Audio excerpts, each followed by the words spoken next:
विविध कारणांनी प्रकोप पावलेला प्राणवायू दूषित झालेल्या उदानवायूशी मिश्रित होऊन फुटक्या काशाच्या भांड्याच्या नादाप्रमाणे शब्द करीत तो रुग्णाच्या तोंडातून दोषयुक्त असा बाहेर पडतो।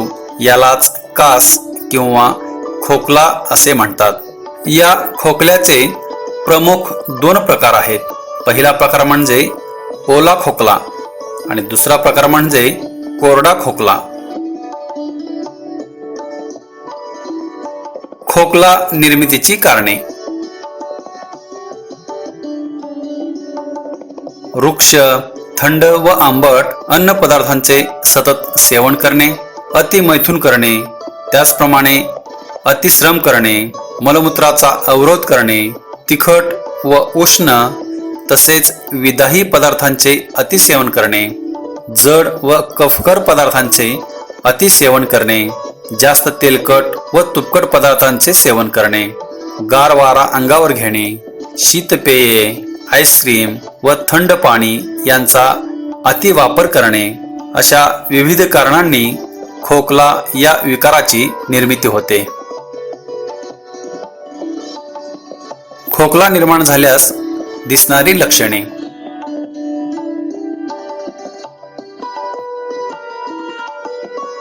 ओला खोकला या प्रकारात जाणवणारी लक्षणे।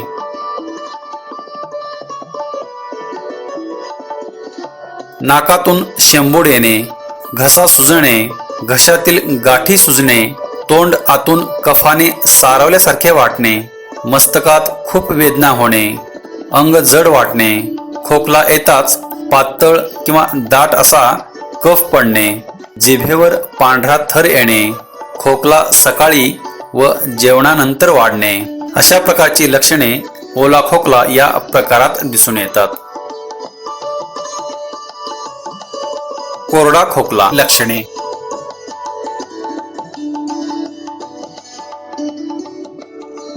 हृदय, कानशील, मस्तक, उदर, बरगड्या आणि पार्श्वभाग या ठिकाणी वेदना होणे, चेहरा निस्तेज होणे, बल व ओज यांचा नाश होणे, वारंवार उबळ येणे, कोरडा खोकला येणे व कफ थोडा पडणे, सायंकाळी पोट रिकामे असेल तेव्हा खोकल्याचे प्रमाण वाढणे अशा प्रकारची लक्षणे कोरडा खोकला या प्रकारामध्ये दिसून येतात।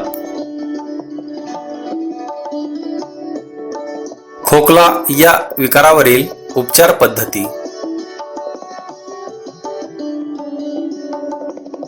खोकला विकारात कफाधिक्य असते, यासाठी उपचार करण्यापूर्वी वमन क्रिया करावी। वमन करून कफ बाहेर काढून टाकावा। वमन या क्रियेसाठी गिळ फळाचा वापर करावा। औषधी उपचार। प्रथम पाहूया ओला खोकला।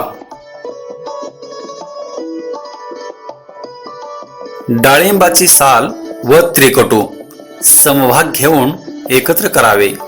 तयार झालेल्या चूर्णात समभाग काताचे चूर्ण मिसळावे व हे चूर्ण पाव ते अर्धा चमचा चूर्ण मधामध्ये चाटावे 2 वेळा।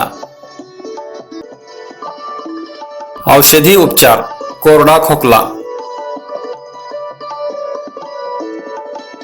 मिरे, सुंठ, लवंग, इलायची, डाळिंब साल व अडुळशाची पाने सर्व समभाग घेऊन चूर्ण करावे।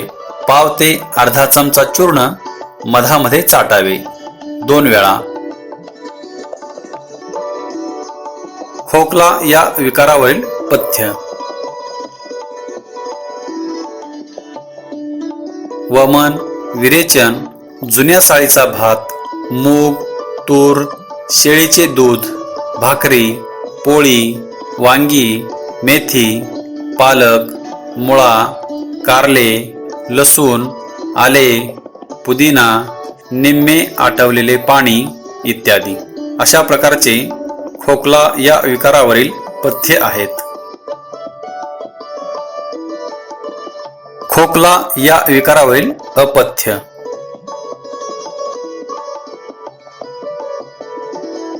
थंड पाणी, थंड वारा, फ्रीजचे पाणी, अति तेलकट, अति आंबट, अशा पदार्थांचे सेवन, अति व्यायाम करणे, धूळ, धूर, अतिउष्णता, अग्नीचे सानिध्य, अति प्रवास करणे, धूम्रपान करणे, त्याचप्रमाणे व्यसने करणे ही सर्व खोकला या विकारावरील अपथ्य आहेत.